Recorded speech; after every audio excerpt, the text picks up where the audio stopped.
Hello everyone and welcome back to another video. So the article has finally arrived. I've been waiting all day for this. This now confirms that the stuff that we talked about the other day on the stream is actually real. Well, the price points and stuff like that. So what we're going to do, we're going to jump through. We're going to look at all these brand new stuff that is going on pre-order next week. And we're going to just discuss about them. So let's jump in and let's get started. So let's start, of course, with the Space Marine Codex, because I want this so badly. I really want to see what's changed with the Imperial Fist, the stratagems, price points, everything like that. I'm really interested to see where the heavy intercessors come in. So it did confirm in the article that there's going to be two versions of the Space Marine Codex. One is just a normal, normal cover, and the other one is going to be the fancy limited edition. The image in the background right now is the limited edition one, and it does say in the article, remember that each new codex comes with a unique digitally printed code inside the back cover. This code unlocks the codex's full content in the Warhammer 40,000,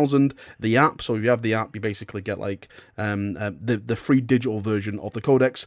So if you already haven't downloaded it, make sure you do. I'm not downloading the codex until it actually has an army builder, like a proper army builder in there. That is when I'll, maybe shell some money out and test it for an actual month. We also have the data cards that are going up. I won't be buying these. I just don't use my cards. I'll be completely honest with you chaps. They just get lost in just a pile of stuff I just never use with my edition. The last edition cards never got used, so I think I'll be avoiding these ones. A lot of people said you can actually get these on the app now, so if you are using the app, then what's the really point in getting this? It's just taking up more space in your bags and stuff. Anyway, on to the actual models themselves, because the models that are confirmed to be coming next week is firstly the Primaris Invader ATV. It says here the swift maneuverable bugger can be equipped with either an onslaught Gatling cannon or a multi-melter. We've all seen the rules for these. If you're not taking the multi-melter at this time, then you're probably doing something wrong, because what that can do and the multi-melters is just devastating, especially when you pair it up with like salamanders. White Scars are probably going to be utilizing this great.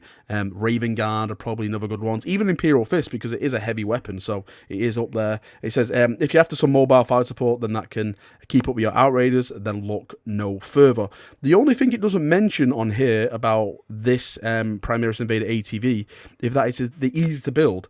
I've heard rumours that these are going to be easy to build. Hopefully not, because I do prefer the multi-part kits, because that way I can kit bash it and cut things off and add things with ease. When it's easy to build, everything has to push fit into a certain place and stuff like that. It makes it a lot more harder, like I said, when you come to convert. So hopefully it's not easy to build, and it's the multi-part option. We finally have the Primaris Chaplin. Oh boy, this is probably one of my favourite Primaris models I've seen so far. I absolutely love it. I put it up there with the heavy intercessors because I love Gravis armor. It's like big chunky armor. I absolutely love it. He says whenever you're looking to lead the charge for your Outriders from the front with a powerful character, or you just think that is the new Raider pattern bikes would look sick in black, the Primaris Chaplin on a bike is what you need. In any case, the wings of the Chaplain is enormous Crozius. That is a big boy Crozius.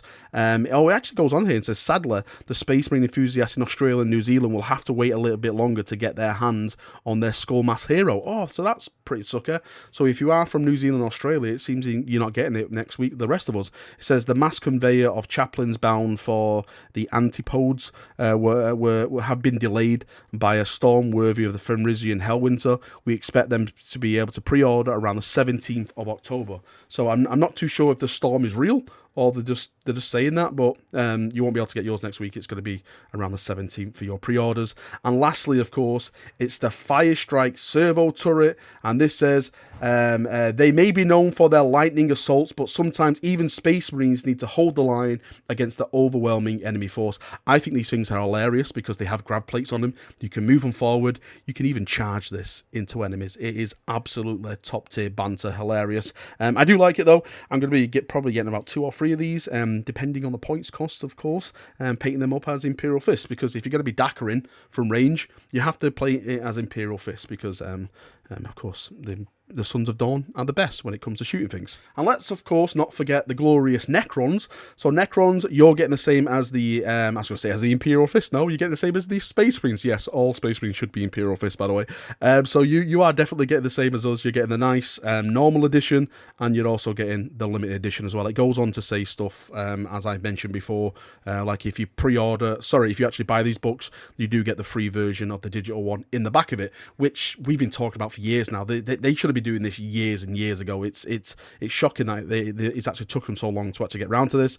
You've got the your Necron data cards here, and the models for you is a Silent King. Look at the absolute hench size of this boy. This boy is a big boy. According to the price thing that came out the other day, it's $150. I will have the prices for the UK tomorrow, so if you want to come back to the channel tomorrow, I'll have that up there. You've got the Lockhust Heavy Destroyer. Look at the size of that bloody cannon. It's massive. And the Canatech Doomstalker as well is the other model that is going up for pre-order for you chaps. Now, onto the dice, because this is a massive hit and miss for me.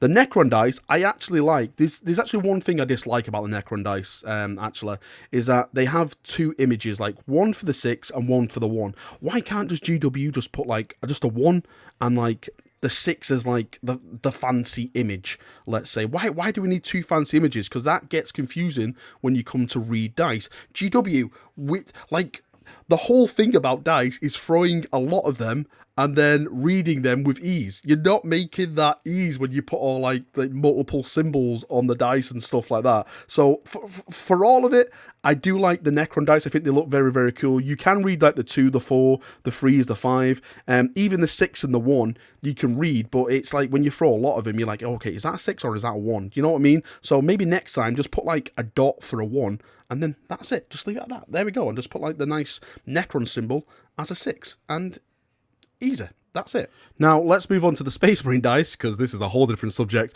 So let me start off with the Raven Guard ones. Now, again, the first thing I want to mention is that they've got two symbols. So the 6 I'm saying on this one is the Raven Guard symbol, and the 1 is the Apothecary symbol, because a 1 is obviously a failure.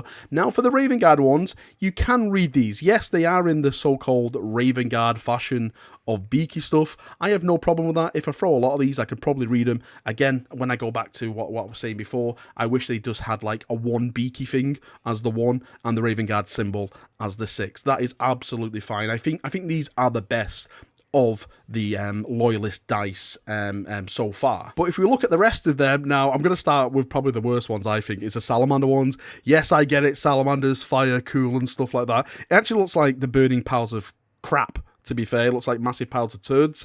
I have no idea why they chose to do it this way. Yes, you can see like 2, 3 and stuff like that. But for me, that just looks more confusing more than anything else. When you have like the fire on each side of the dice, you probably think, okay, is that 2, 3 and stuff like that? You're looking down to see what you bloody rolled. It's going to take so long. Why didn't they just put like, you know, just some yellow dots, or like 4 yellow dots, 5 yellow dots, 3 yellow dots, 2 yellow dots? Why don't they just make it easier for us to read? I get it, they're trying to make it look cool and stuff like that, but I don't see people ever playing with these like fancy looking dice ever. And that goes the same with the Iron Hands ones. You can see the Iron Hand ones in the background now. If you're throwing a load of these, it's probably going to get confusing as hell. Again, they look cool. I like, you know, for the theme, they look themey, because cogs, Iron Hands, you know, robot Space Marines kind of thing. Yep, I completely get it all. But when you come in to roll it and you're doing the game stuff, then it's just going to be confusing as hell for me. And that goes for my Imperial Fists as well. I was so much looking forward to this. I love the massive symbol on the 6. I do. I absolutely love it. Where does all this Thunderbolt love come from recently? The Thunderbolts was like back in the day. I like, can I start putting like Crusade era Thunderbolts on my Imperial Fist now? Is that okay to do? Because every time I heard of a Thunderbolt, that was linked to someone who served like with the Emperor, or something like a campaign with the Emperor and stuff like that. So I'm wondering if they're like changing that lore, or is it just okay to start putting Thunderbolts back and stuff? Because I love Thunderbolts, so yeah, I'll take it. But the dice, I'm going to give these a hard pass. I've got some of my own Imperial Fist dice that I made, and they're a million times more better to read. Again, just a yellow dice, the Imperial Fist symbol on the 6, and everything else is just dots. So yeah, I'm going to be actually passing on these dice. Alright, Chaprunios, that's me done for another video. Thank you for coming, thank you for watching. As always, I'll be doing a live stream tonight, around about 9ish, 10ish, and we'll be looking at all, talking about it all, getting all the feedback, and just having a laugh about all these pre-orders and what everyone's going to be getting and stuff like that. If you've got any thoughts and feedback, leave it on the comments section down below, and we'll have a nice little chat down there as we always do. See you now, have a great day, and bye-bye.